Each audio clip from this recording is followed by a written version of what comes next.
So hello and welcome to this meditation session that is part of the series on Samadhi.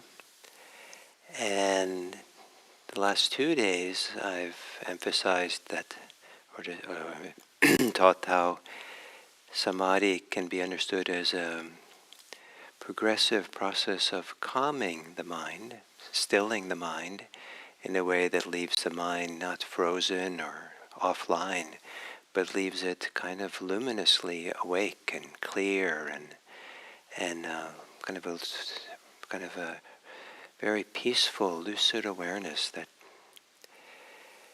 And then yesterday I talked about the process of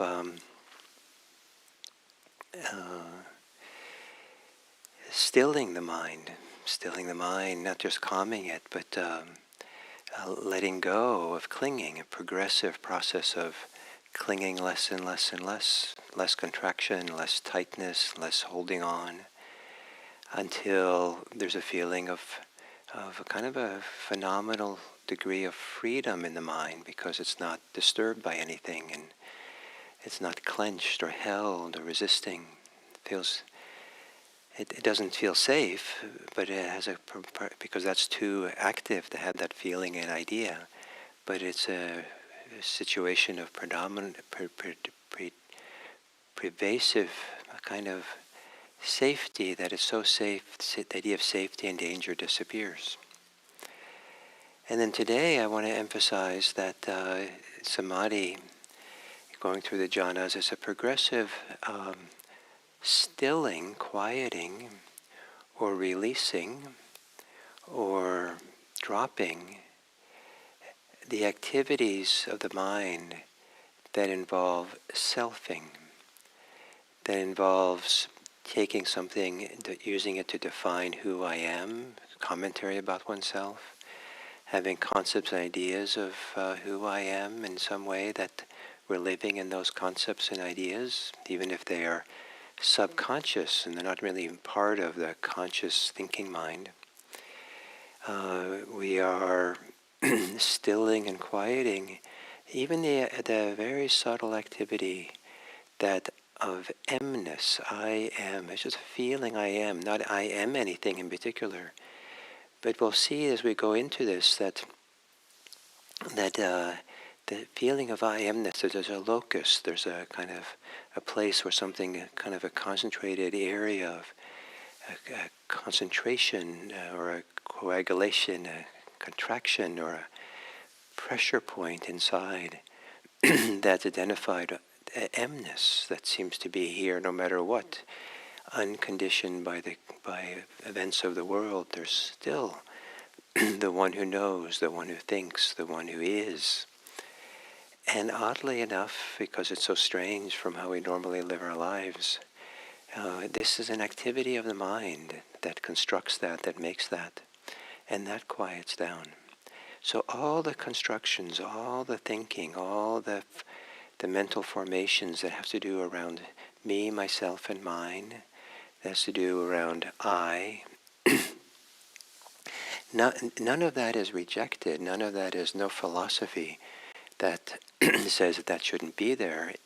Samadhi has nothing to do with philosophy, nothing to do with beliefs, but rather, Samadhi is a deep appreciation that we don't need to do. We can let go of what is stressful in the mind. We can let go of what is hinders a kind of natural radiance of mind, a luminosity of mind, perhaps, a clarity of mind, a peace of mind. These are all metaphors rather than looking for exactly these things themselves. Maybe metaphors for something that cannot be discussed so much. The Buddha, in the description called it a pure, clear mind, or a clean, clear mind. And some of that is the softening, the relaxing of what is often quite active for many people in daily life, is selfing, referring things to myself and how it affects me and what the self wants. So again, it's not something we have to do. It's not a rejection of self. It's not a letting, in a sense, not quite a letting go of self. It's just feeling, sensing through the calming, through understanding, clinging, the disturbances of the mind, that they're not, the activities of selfing are not needed. And we can just be. We can just be in such a deep way that even the practice of being, the practice of being, is too much, falls away. So to assume a meditation posture and one of the associations I have with meditation posture is to assume a dignified, somewhat dignified, upright posture that somehow allows the body to be expansive. Maybe simply that the chest is a little bit more open than usual, one way or the other. For people on laying down, there's a way of kind of adjusting the back so that if you're on your back, to get the shoulder blades in the back, kind of go down the back a little bit. The shoulders a little bit turned and the chest a little bit open. Maybe rather than having the hands on the body or just to the side, to have the hands, if you're laying down, kind of open, expansive. Sitting in meditation, I like these days to have my hands on my thighs. The feeling of more openness, a little bit bigger. And this idea of a bigger in the posture is the idea is to grow bigger than the skin of snake, the skin, like the snake skin, that falls off as the snake grows. As we take our bigness, the skin of self can begin to crack and fall off. We don't have to be here with a lot of selfing and self-ideas and comparisons and right and wrong and worthy and not worthy. Even thoughts I can and can't do this just become bigger than all of that. Gently close your eyes.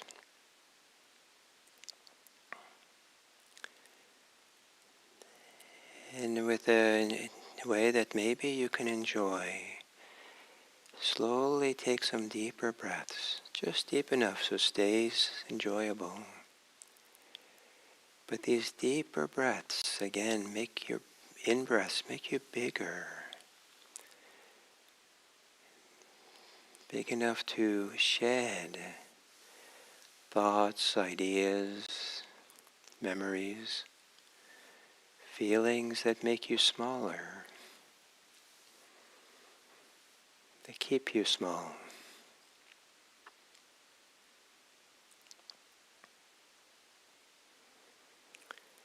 And as you exhale, long exhale, imagine all that keeps you small falls away, relaxing the body.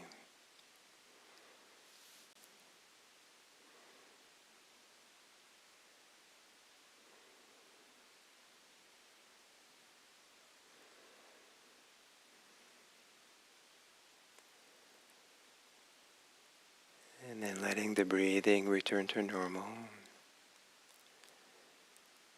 And continue feeling the body, and on the exhale relaxing the body. Sometimes when we relax the muscles, they might settle, but they might also expand a bit because they're not held in, clenched. And there's a way of becoming larger.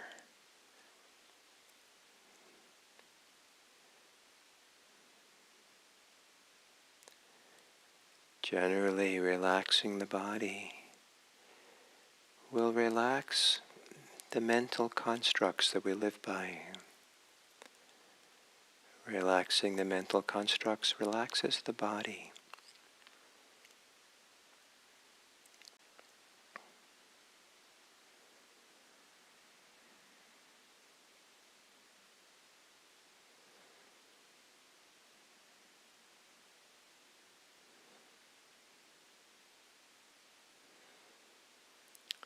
And then sitting quietly, centering yourself on the breath. Maybe resting in the resting place at the end of the exhale, the grounding place.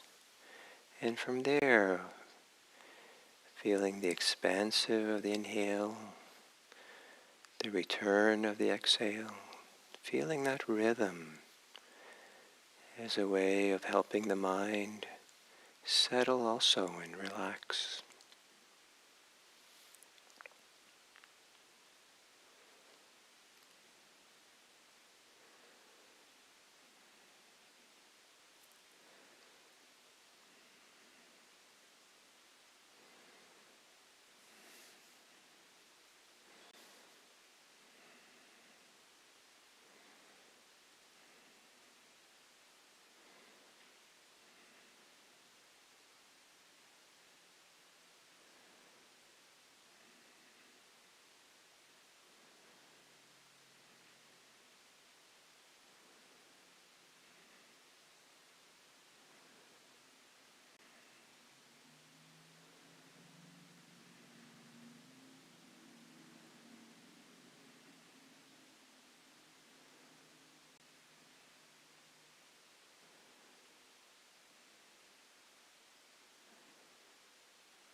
As you breathe,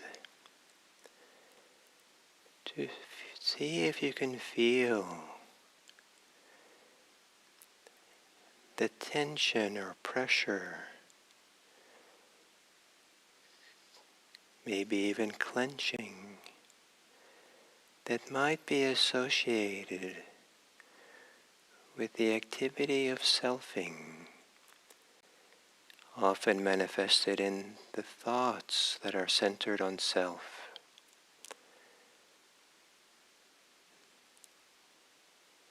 The pressure to think, the tightness to think that about things related to me, myself, and mine. Or perhaps the emotional center of some emotions that arise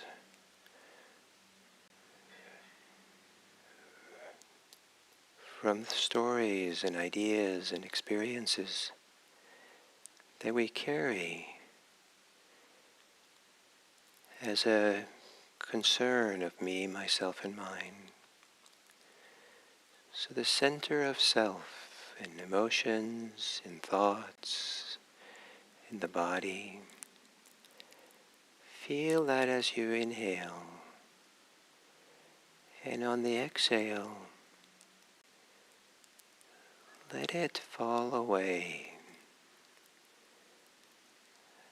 Let it float away. Relax. That for these few minutes, the tension, the pressure, so associated with, that has any association to me, myself, and mine, is not needed.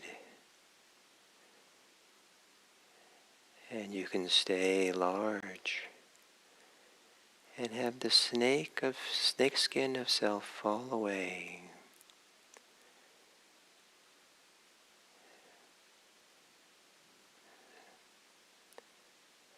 So that a natural way of being that's free of self, ideas, contractions, feelings, judgments, has a chance to open up.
Every exhale, letting go, not of self, but any pressure, tension, activity, activation in the body and mind, connected to selfing, self-concern, self-assertion, self-imagination,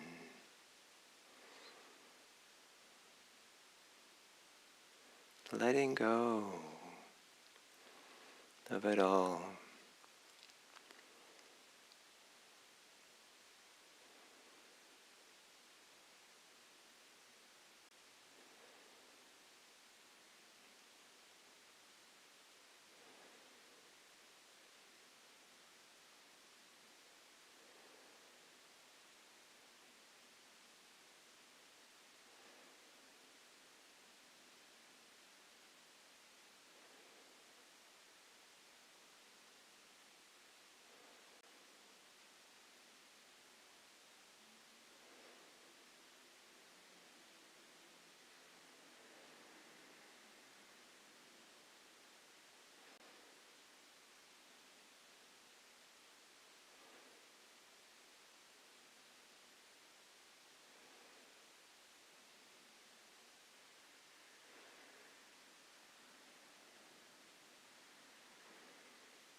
And as we come to the end of the sitting, to feel and sense any way that you feel calmer or more settled than the beginning, or any way that you are not.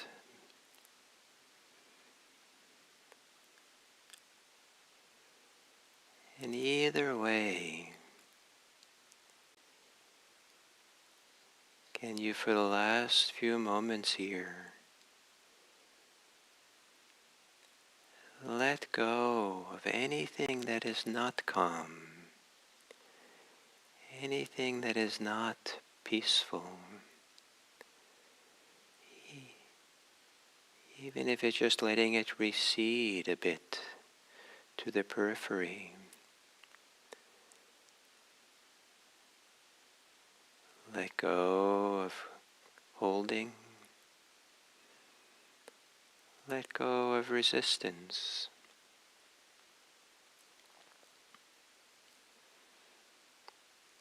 Let go of pressure. Let go of wanting and not wanting.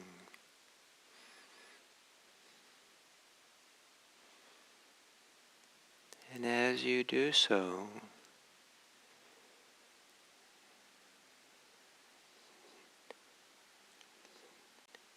does that soften any self-concern, self-preoccupation?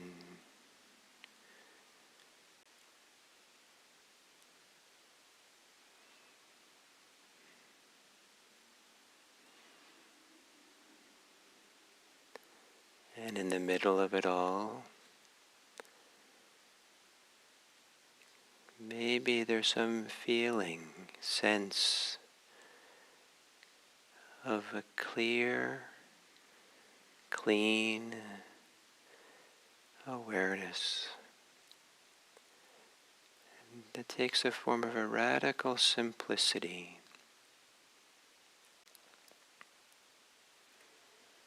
Just to be alive is enough. For these few moments, nothing more is needed.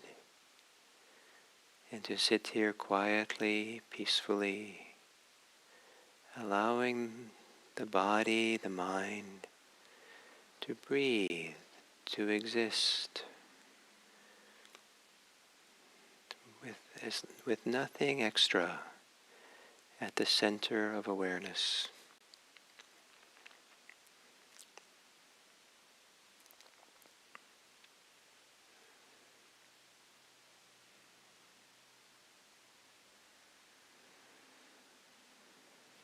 Like an open window that allows sights and sounds to come and go freely. So, open awareness, clear, clean awareness.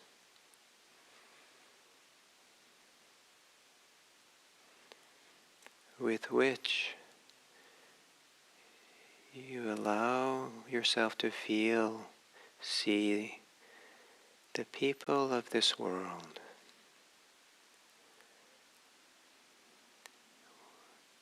where that clear seeing is a gift that you don't impose yourself, your self-ideas, self-assertions, needs and desires onto others.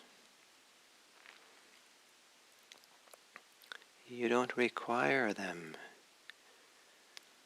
to activate their self, their ideas of self. In your open awareness, all things are allowed to be themselves for a few moments. Just this.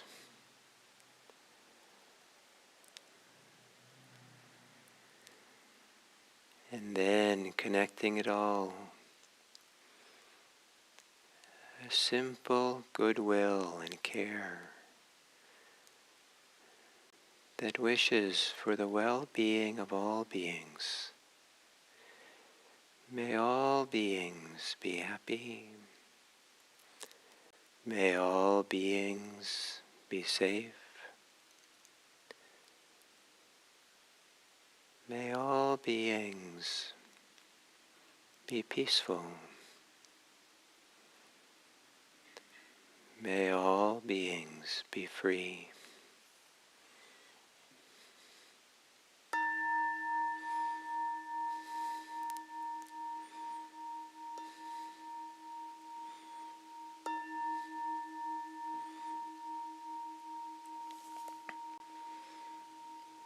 Thank you.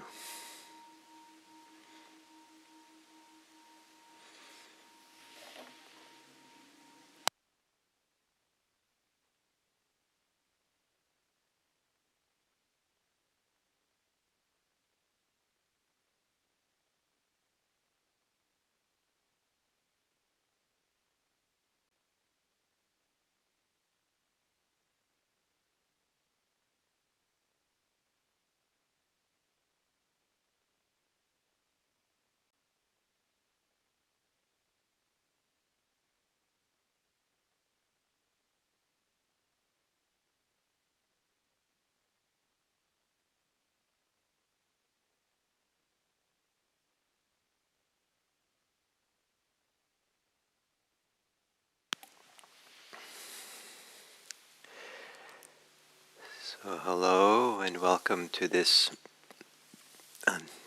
be the last talk on the Samadhi series. And the idea is that when I'll be away for 3 weeks, we have guests coming to replace me. And then when I come back, in a sense, I'll do the second part of this series, which will switch to vipassana, to the clear seeing, to insight. And the reason for that, or how this works, is that there's a traditional Buddhist idea that the purpose of samadhi, to go into the jhanas, or deep concentrated states, is for the purpose of then at some point coming into a capacity for deep insight, deep seeing. There's something about the clarity of mind and the softness of the mind, the readiness, malleability of the mind in deep states of meditation that predisposes it to both see clearly, but more importantly, to have the mind let go of any clinging which is not needed. And I say it that way, that's not needed, so that's a little bit more welcoming, this idea of letting go. And it's a little bit of a trick in that there is no clinging that's needed. But until you know that, don't worry about it. If it's not needed, if you see that, let it go, let it go, let it go. But the ability to let go, the ability to relax, the ability to calm the overactivated mind is part of what samadhi helps us to do. And so samadhi in Buddhism is not an end to itself, but is a means to discovering the end of suffering. It means to let go of what often is impossible to understand how to let go of. There's feelings of distress, dismay, depression, sadness, all kinds of deep emotional pain that people carry, that it's inconceivable. How can this be let go? This is who I am. This is the nature of the world. This is the consequence of how I live my life, and this is how I'm stuck with. And it certainly can feel like that in ordinary states of mind. And there might not be an avenue in to let go of it in a conscious way, but in this very deep quiet and peace and well-being of samadhi, unusual things begin to happen in terms of the ability to let go, the ability to see clearly, the ability to heal, Samadhi is also a healing phenomena.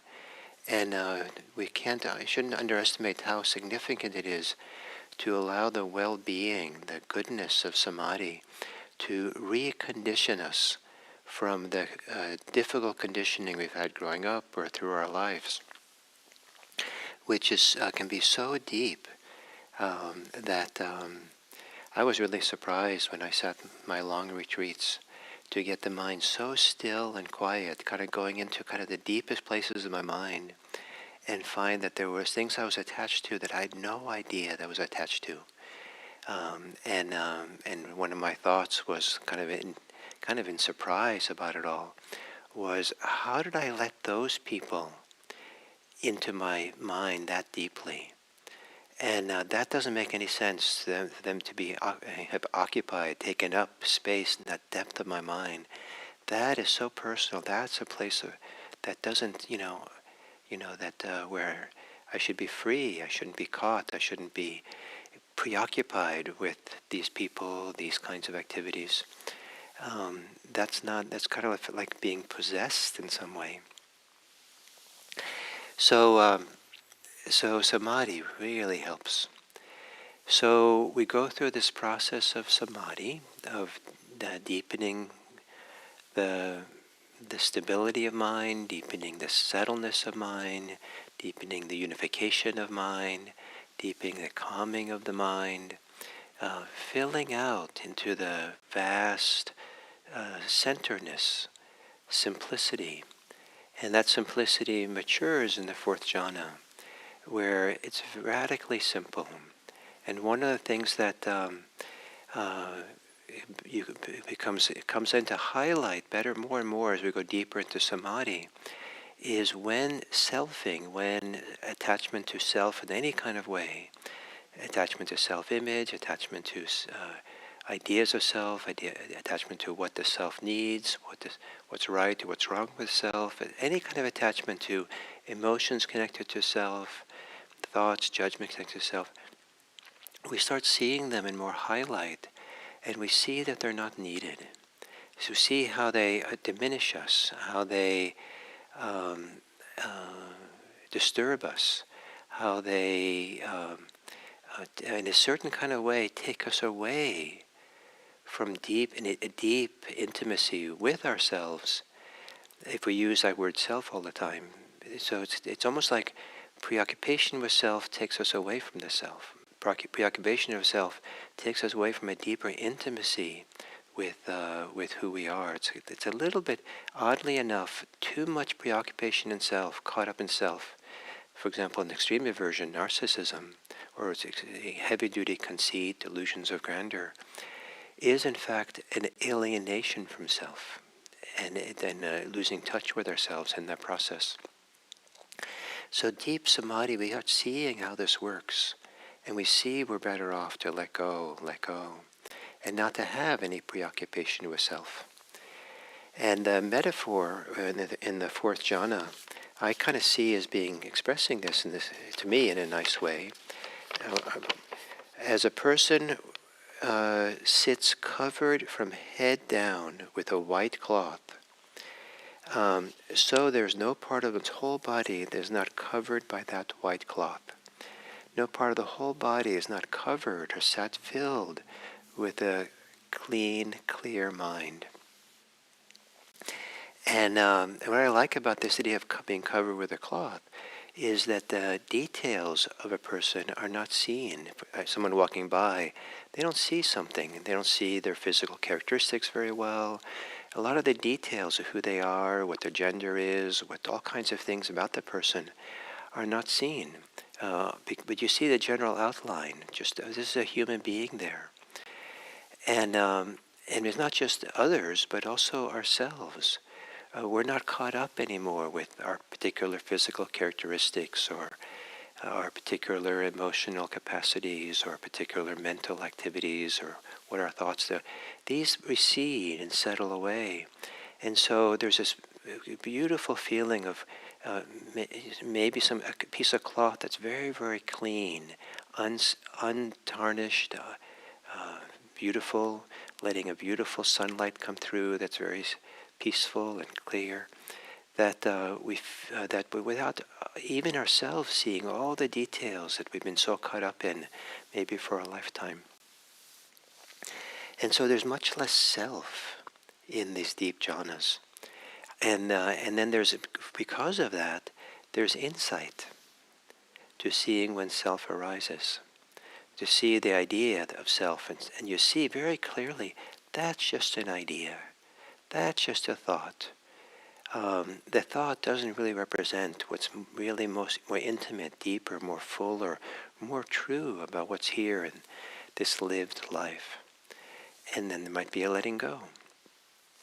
So with the fourth jhana in particular, we are, and the fourth jhana in particular, we're ready for this insight part of the practice. So when I return in 3 weeks, we'll start with that journey together. And just as we've done this journey with Samadhi. And and you don't have to have experienced the fourth jhana for this. That's not what I've been expecting through this series. But I wanted to give you a feel for it, a sense for it for those of you. And some of you it might be relevant someday, or it is already. Some of you it might just kind of help you trust this process and understand the process and the principles of letting go, of being settled and steadied and unified, that you don't have to go into jhana, but it will help you be prepared to go through something similar through vipassana insight practice. There is a corollary to samadhi jhana in doing deep insight work, and that's called insight jhana, vipassana jhana. And so maybe we'll have a chance to talk about that a little bit when I return. So I want to thank you all very, very much for coming along for these 60 talks on Samadhi. And I hope that this has been supportive for you and made it interesting for you, this world of Samadhi. Some of you maybe are novices to it. And that rather than making you experts at Samadhi, my wish is that this series has helped you have a deeper appreciation for this body-mind, heart, deeper appreciation of the natural processes that are at play here, that processes that Samadhi helps us to trust more deeply. And so I hope that it helps you settle, be more settled on yourself, more appreciative of yourself, more have greater faith in the process of mindfulness, samadhi, meditation, and being present for this life that we live. May this serve for the benefit of all beings. So thank you, and I do look forward to beginning the next series.